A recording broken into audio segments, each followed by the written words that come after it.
முத்தையன்கட்டு சம்பவம் தொடர்பாக கைது செய்யப்பட்ட இராணுவத்தினர் மீதான வழக்கு விசாரணை நேற்று இடம்பெற்றிருக்கிறது. அவர்கள் இப்பொழுது விளக்கமறியலில் வைக்கப்பட்டிருக்கிறார்கள். எனவே நேற்றைய நாளின் வழக்கின் போது என்ன நடந்தது என்பது சம்பந்தமாக விரிவாக விளக்கமாக இந்த காணொளியில் பார்க்க இருக்கின்றோம். முன்னாள் ஜனாதிபதி ரணில் விக்ரமசிங்க அவர்களை விசாரணைக்கு அழைத்திருக்கிறார்கள் குற்றப்புலனாய்வு பிரிவினர். என்ன காரணத்துக்காக அவர் விசாரிக்கப்பட இருக்கிறார் என்பது சம்பந்தமாக விரிவாக இந்த காணொளியில் பார்க்கலாம். வவுனியாவில் 22 வயதுடைய இளம் பெண் ஒருவர் காணாமல் போயிருக்கின்றார். அது குறித்தும் பார்க்க இருக்கின்றோம். முத்தையன்கட்டு சம்பவம் தொடர்பாக உதய கம்மன் பில ஒரு புதுவிதமான விளக்கம் என்று சொல்லியிருக்கின்றார். என்ன சொல்லியிருக்கிறார் என்பது சம்பந்தமாகவும் இந்த காணொளியில் பார்க்கலாம். அதே வழியில் தெல்லிப்பளை ஆதார வைத்தியசாலையில் இடம்பெறுகின்ற மோசடிகள் குறித்து நேற்று பாராளுமன்றத்தில் உரையாற்றியிருக்கின்றார் மருத்துவரும் பாராளுமன்ற உறுப்பினருமாகிய அர்ச்சுனா ராமநாதன் அவர்கள். எனவே அது குறித்தும் இந்த காணொளியில் பார்க்கலாம். இந்த செய்திகள் உட்பட மேலும் ஒரு சில செய்திகள் இருக்கின்றன. அத்துடன் ஒரு முக்கியமான கேலி சித்திரமும் இருக்கிறது. எல்லாவற்றையும் தொகுத்து இந்த காணொளியில் பார்க்கலாம். தமிழடியான் சொந்தங்கள் அனைவருக்கும் வணக்கம். ஆகஸ்ட் மாதம் 20ஆம் தேதி 2025ஆம் ஆண்டு புதன்கிழமை. வாருங்கள் காணொளிக்குள் போகலாம். இராணுவ முகாமுக்கு சென்றிருந்த வேளையில் முத்தையன்கட்டு பகுதியில் இளம் குடும்பத் தலைவர் ஒருவர் உயிரிழந்த சம்பவம் உங்கள் எல்லாருக்குமே தெரியும். அது சம்பந்தமாக ஏற்கனவே 3 இராணுவத்தினர் கைது செய்யப்பட்டு விளக்கமறியலில் வைக்கப்பட்டிருந்தார்கள். நேற்று 19ஆம் தேதி பார்த்தீங்கன்னு சொன்னால் ஒட்டுசுட்டான் பகுதி போலீசார் இன்னும் ஒரு இராணுவத்தினரையும் கைது செய்திருந்தார்கள். எனவே மொத்தமாக 4 இராணுவத்தினர் இப்பொழுது கைது செய்யப்பட்டிருக்கிறார்கள். கைது செய்யப்பட்ட 4 இராணுவத்தினரும் நேற்றைய நாளில் நீதிமன்றத்தில் முற்படுத்தப்பட்டிருந்தார்கள் விசாரணைகளுக்காக. முதலில் அவர்கள் மீதான அடையாள அணிவகுப்பு இடம்பெற்றது. அதனைத் தொடர்ந்து அவர்கள் மீதான வழக்கு விசாரணை இடம்பெற்றது. பாதிக்கப்பட்டவர்கள் சார்பாக வாதாடிய சட்டத்தரணிகள் நீதிபதியிடம் ஒரு கோரிக்கை ஒன்றை முன்வைத்தார்கள். அதாவது குறிப்பிட்ட இந்த இராணுவத்தினருக்கு பிணை வழங்கக்கூடாது, அவர்கள் தொடர்ந்தும் விளக்கமறியலில் வைக்கப்பட வேண்டும், வைக்கப்பட்டு விசாரிக்கப்பட வேண்டும் என்று சொல்லி சட்டத்தரணிகள் விடுத்த கோரிக்கையை ஏற்றுக்கொண்ட நீதிமன்றம் அவர்களை தொடர்ந்தும் விளக்கமறியலில் வைக்கும்படி, அதாவது இந்த மாதம் 26ஆம் தேதி வரை விளக்கமறியலில் வைத்து விசாரிக்கும்படி உத்தரவு பிறப்பித்திருக்கின்றது. எனவே நேற்று ஒரு இராணுவ வீரர் கைது செய்யப்பட்டு மொத்தமாக இதுவரை 4 இராணுவத்தினர் கைது செய்யப்பட்டு விளக்கமறியலில் வைக்கப்பட்டுள்ளார்கள். வவுனியாவில் 22 வயதுடைய இளம் பெண் ஒருவர் காணாமல் போயிருக்கின்றார்.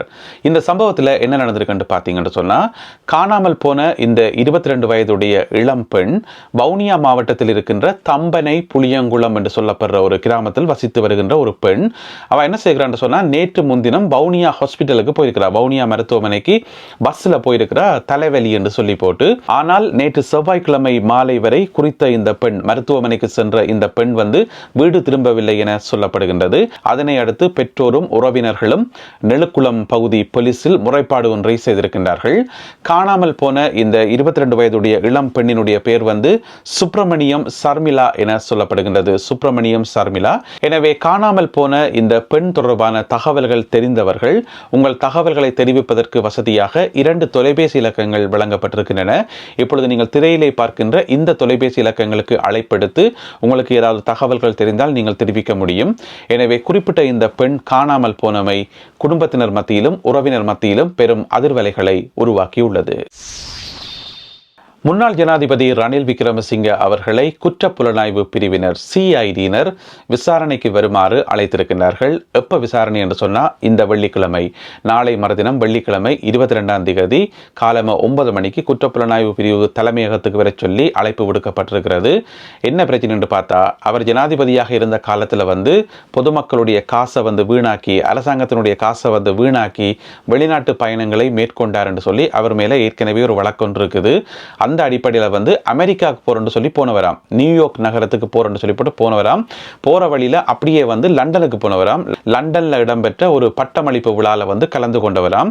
அது அந்த நேர அட்டவணையிலேயே இருக்கலையாம். நியூயார்க்கு போயிட்டு பிறகு லண்டனுக்கு லண்டன்ல பட்டமளிப்பு விழாக்கு போறேன்னு சொல்லி.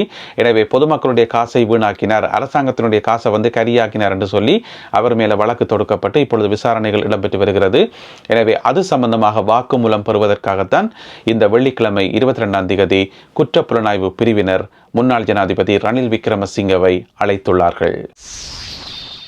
தெல்லிப்பளை வைத்தியசாலையில் இடம்பெறுகின்ற மோசடிகள் மற்றும் முறைகேடுகள் சம்பந்தமாக மருத்துவரும் பாராளுமன்ற உறுப்பினருமாகிய அர்ச்சுனா ராமநாதன் அவர்கள் நேற்று பாராளுமன்றத்தில் காரசாரமாக உரையாற்றியிருக்கின்றார்.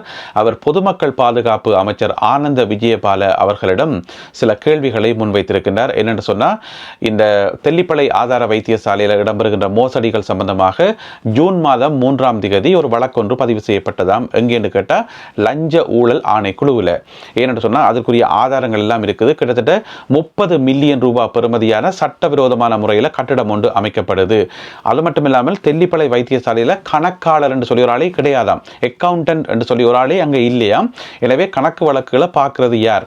அது மட்டும் இல்லாமல் வெளிநாடுகளில் இருந்தும் பொதுமக்கள்கிட்ட இருந்தும் வழங்கப்படுற நன்கொடைகள், இப்படியாக வைத்தியசாலைக்கு வருகின்ற பணத்துக்கு என்ன நடக்குது என்று சொல்லி இதுவரைக்கும் ஒரு சரியான கணக்கு வழக்குகள் இல்லை என்று சொல்லி ஒரு சில மருத்துவர்களுடைய பெயர்கள் எல்லாத்தையும் குறிப்பிட்டு, நேரடியாக பெயர்களையே குறிப்பிட்டு பாராளுமன்றத்தில் உரையாற்றியிருந்தார் மருத்துவரும் பாராளுமன்ற உறுப்பினருமாகிய அர்ச்சுனா ராமநாதன் அவர்கள்.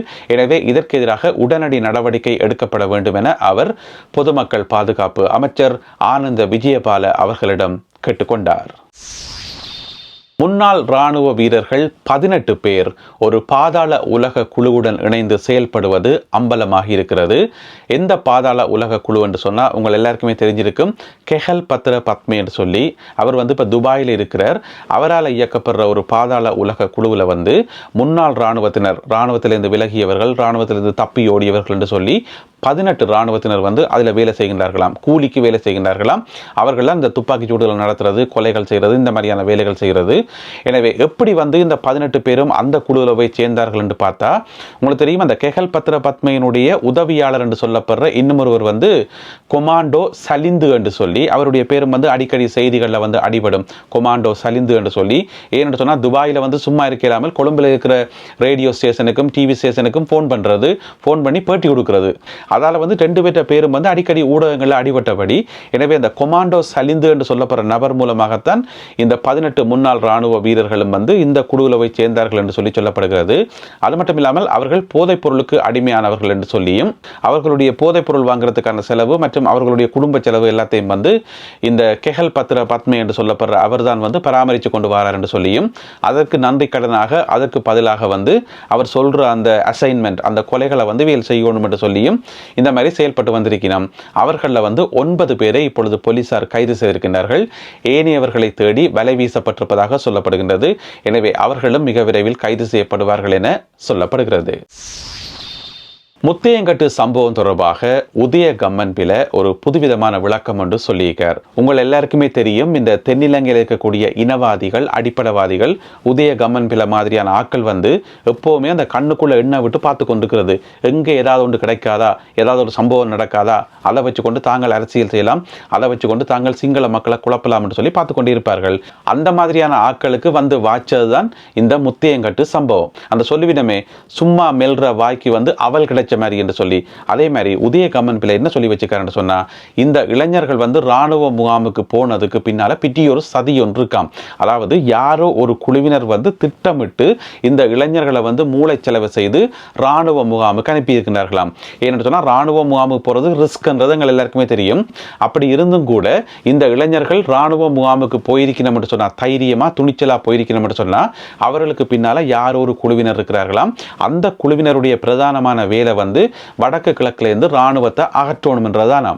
எனவே ராணுவத்தை அகற்றத்துக்கு அவர்கள் பல்வேறு முயற்சிகள் மேற்கொண்டார்களாம். அது எதுவுமே சரிவரையில் உடனே இந்த மாதிரி இளைஞர்களை தூண்டிவிட்டு ராணுவ முகாமுக்களை அனுப்பி பிரச்சனையை உருவாக்கினா தான் ராணுவத்தை வெளியேற்ற முடியும் என்று சொல்லி அப்படி ஒரு திட்டமிட்டு தானாம் இந்த இளைஞர்கள் அனுப்பப்பட்டார்கள். அதற்கு இந்த இளைஞர்கள் பலிக்கடா ஆகிவிட்டார்கள் என்று சொல்லி உதய கம்மன் பிள்ளை ஒரு புதுவிதமான விளக்கம் என்று சொல்லியிருக்கார். அது மட்டும் இல்லாமல் இன்னும் ஒரு கதையும் சொல்லி வச்சுக்கார். என்னென்று சொன்னா, இயக்கம் இருக்கேக்குள்ள இயக்கம் மக்கள் பாதை என்று சொல்லி ஒரு அமைப்பு ஒன்று வச்சிருந்ததா. மக்கள் பாதை என்று சொல்லி நாடா கேள்விப்படவே இல்லை. உதய கம்மன் பிள்ளை சொல்றார், மக்கள் பாதை என்று சொல்லி ஒரு அமைப்பு வச்சிருந்ததாம். அதுல இருந்தது எல்லாமே பொதுமக்கள் தானாம். அப்ப இயக்கம் என்ன செய்யுமாம் என்று சொன்னா, பொதுமக்களை தூண்டி விடுமாம், போய் ஆர்மி கேம்புக்கு போய் பிரச்சனை பண்ணுங்கன்னு சொல்லி.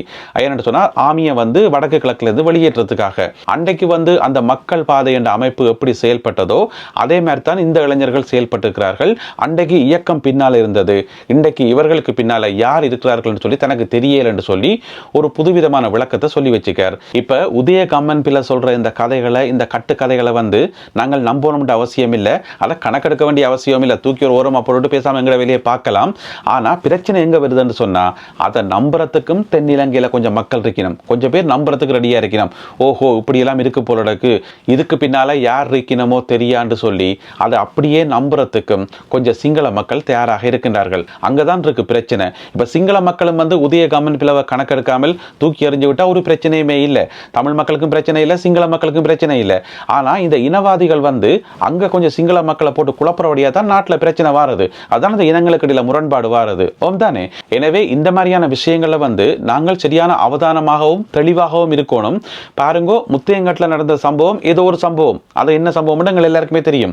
ஆனா அந்த ஒரு சம்பவத்தை வச்சுக்கொண்டு அதை அரசியலாக்கி எப்படியெல்லாம் ஒவ்வொரு தரம் தங்களுக்கு ஏற்ற மாதிரி திரிச்சு கொண்டிருக்கிறோம்ன்றதை பாருங்க. எனவே பொதுமக்களாகிய நாங்கள் சரியான விழிப்புணர்வாக இருக்கணும். இந்த மாதிரியான அரசியல்வாதிகளுடைய சூழ்ச்சிக்குள்ள அது ரெண்டு பக்கம் தான், அங்கேயும் தான் இங்கேயும் தான், ரெண்டு பக்கம் இருக்கக்கூடிய இந்த மோசமான அரசியல்வாதிகளினுடைய சூழ்ச்சிக்குள்ள நாங்கள் சிக்கிப்படக்கூடாது. எங்களை நாங்களே பாதுகாக்கணும். இது மிக முக்கியமானது. அடுத்ததாக இன்றைய கேலி சித்திரம் கார்ட்டூன் ஓவியர் ஜெஃப்ரி அவர்கள் வரைந்த ஒரு கேலி சித்திரம். என்னென்னு சொன்னால், புதிய போலீஸ் மா அதிபர் பிரியந்த வீரசூரிய அவர்கள் இப்போ நிறைய நடவடிக்கைகள் எடுத்துட்டு வரார். நாட்டில் இருக்கிற குற்றங்கள் எல்லாத்தையும் கட்டுப்படுத்துறதுக்கு ஒரு முழு மூச்சாக செயல்படுறார் என்று சொல்லலாம். அது சம்பந்தமாகத்தான் இந்த கேலி சித்திரம் வரையப்பட்டிருக்கிறது. கையில் ஒரு நெட் ஒன்று வச்சிருக்கார், ஒரு வலையை ஒன்று வச்சிருக்கிறார், அதால் அடிப்பம் என்று சொல்லி. ஆனால் எதிர்ப்பக்கம் இருக்கிறது அதுதான் பிரச்சனை. இப்போ ஒரு சின்ன ஒரு கொசு என்று சொன்னால் அந்த வலையால் அடிக்கலாம், அது பிரச்சனை இல்லை. ஆனால் எதிர்ப்பக்கம் பெரிய சுனாமி மாதிரி பெரிய அலைகள் வருது. ஒன்று கரப்ஷன், ஊழல், மற்றது கிரைம், குற்றங்கள் என்று சொல்லி இதெல்லாமே பெரிய அலை மாதிரி வருது. எனவே அந்த பெரிய அலையை எப்படி கையில் வச்சுக்கிற இந்த சின்ன ஒரு நெட்டால் அடிக்க முடியும் அல்லது கட்டுப்படுத்த முடியும்ன்றது இங்கே இருக்கக்கூடிய முக்கியமான கேள்வி. எனவே புதிய போலீஸ் மா அதிபர் பிரியந்த வீரசூரிய அவர்கள் என்ன செய்ய போறார் என்பதை நாங்கள் பொறுத்திருந்து பார்க்கணும். அது சம்பந்தமாகத்தான் இந்த கேலி சித்திரம் வரையப்பட்டிருக்கிறது. எனவே இந்த ஒரு கேலி சித்திரம் மற்றும் இன்றைய காணொலியில் பகிர்ந்து கொள்ளப்பட்ட செய்திகள் தொடர்பான உங்களுடைய கருத்துக்களை மறக்காமல் கீழே எழுதுங்கள். மீண்டும் மற்றும் ஒரு காணொலியில் உங்களை சந்திக்கின்றேன். அதுவரை நன்றி, வணக்கம்.